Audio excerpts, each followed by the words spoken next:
Hi everyone, welcome back to my Gaming Easy. In this video, I'll share some quick and easy steps on how to change avatar in Mobile Legends. So without any further ado, let's get started.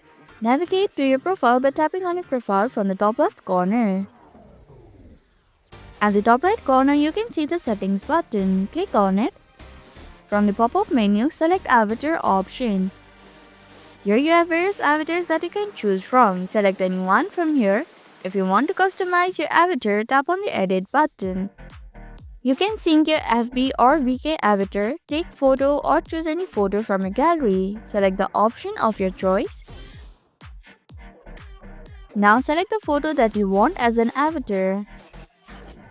Here you can crop your photo like this. After you have finished editing, tap on the confirm button. Tap on replace button.